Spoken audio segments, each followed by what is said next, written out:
Do y'all remember the time, I think it was over in Virginia, that the school system, now I want y'all to listen to me, I'm going to use tongue-in-cheek right here, but I'm going to use this as an educational purpose and means.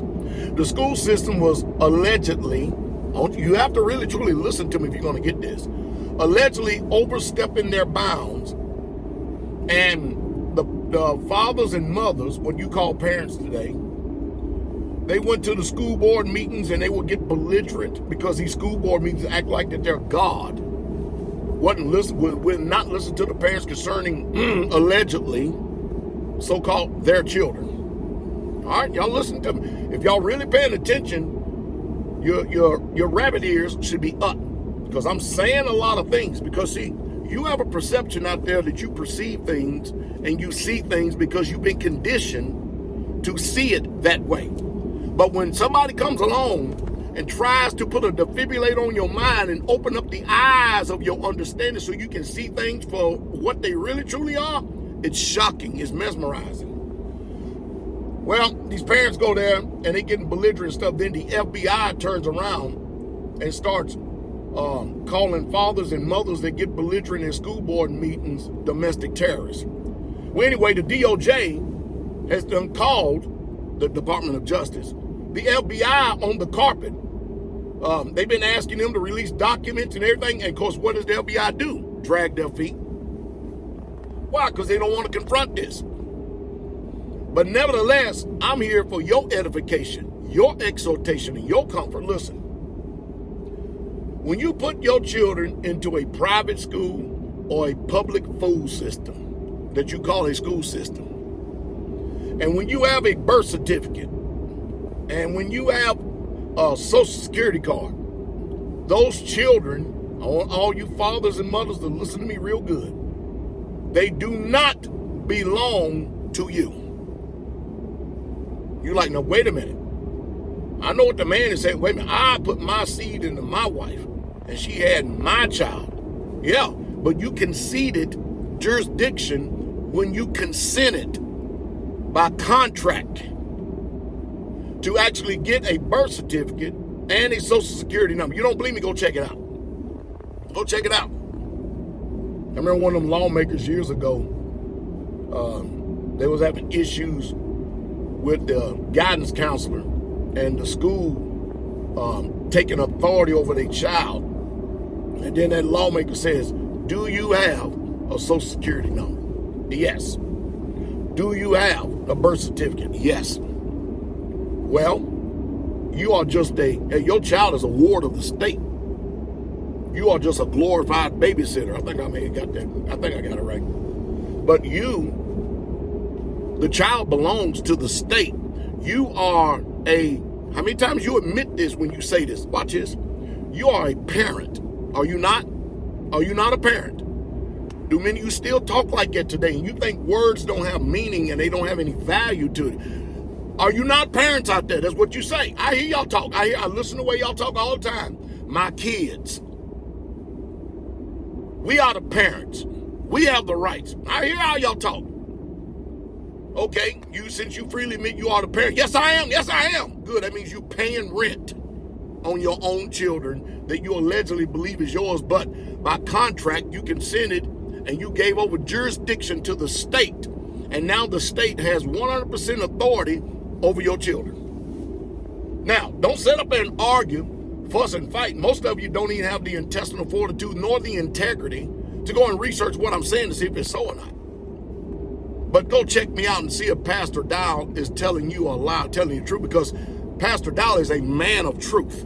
That's what I am. I am a man of truth. I don't function by your law or your book or what you believe or what you think. I know what the book says. I know my limitations, and I know what I can and cannot do concerning the scriptures, because I'm a man of Yah first. An Israelite. I know what the book says. So you admit that you're a parent, so you're paying rent on your children. And then when you turn around and say all these kids, how many of y'all got a bunch of goats in your backyard or goats that live in your house? Because a kid is a goat. A kid is not a human being, a little boy or a little girl. You You see what I'm talking about? See, if you're confused in this and you refuse, the book says that my people are destroyed for a lack of knowledge because they reject knowledge. And you're not going to have anybody to lord over you but the state that you think. And that's why you go out there and consent, because you think you're getting benefits. So anyway, the D.O.J. is dragging feet over your kids. This is sad. This is really, truly sad as I continue to keep thinking about this over and over again. And mind you, what I'm telling you, I've been knowing for over 30-something years. And mind you, I've always made moves to make sure that we keep our children outside the octopus tenets of the state and the jurisdiction of the state. And even when you comply to their laws, man, and you do things because, you want to be a free man or woman on the land, and you even use the Constitution to do things, they still try their damnedest to try to muscle you, to frustrate you through paperwork and try to wait you out from keeping you from your rights. That's why you have to press it by going up even as high as the legislation, even as high as the state itself. Yeah, in order to be able to get your rights that you don't have to consent to give over. See, they make you think, especially all these gatekeepers, when you go up here to these different offices, these gatekeepers make you think that this is what you've got to do. And of course, many of them, when you go there, you ask questions, they don't know the law. They just making up stuff as they go. You ask them a question, they're going to give you the hallmark answer that they heard from some other stupid person that worked there. And then they're going to say, we can't do this, can't do. But you have to press. See, you have to understand, when you're dealing with anybody that works in any government, you're not going there to be their friend. You're not going there to be their chum, their pizzo, or their pal. You're going there for business. And you need to learn how to separate business from reality. You do. Because feelings and emotions ain't got a damn thing to do with it. Because if you notice, when you go up to any type of power structure, and if you don't know your rights, and you can't declare your rights, you get nothing, because power concedes nothing. So until you learn that you have the power, and then the people that are so-called alleged in power, which is your public servants, instead of them going around acting like that they got the power, you now can articulate the power. You can press the power. You can push for the power, because the power is we the people.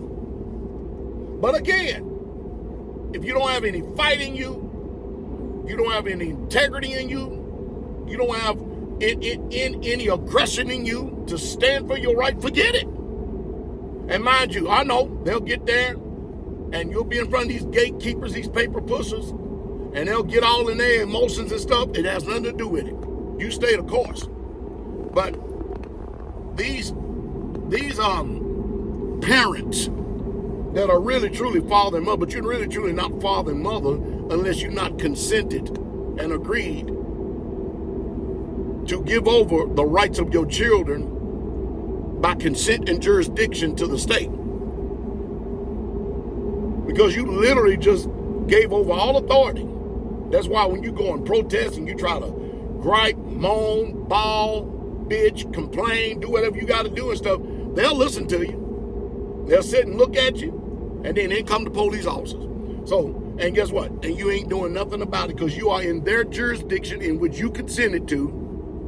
And the judge, when you get in front of the court, he is not going to mind telling you. It's just that they don't want this information out into the general public, because if the general public get this information, and guess what? Maybe they'll start taking control of their lives. And the best way to do it is for you to start downsizing and realize you don't need all this stuff that you think you need.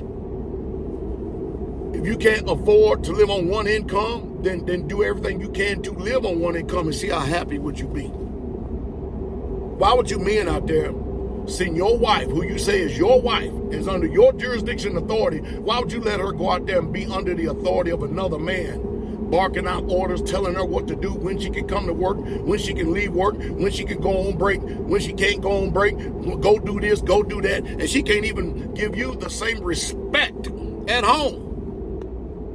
Oh, I know Christianity got many of y'all so mesmerized and so duped and stuff that when you hear a man of truth talking, man, it just really challenges you. But check me out.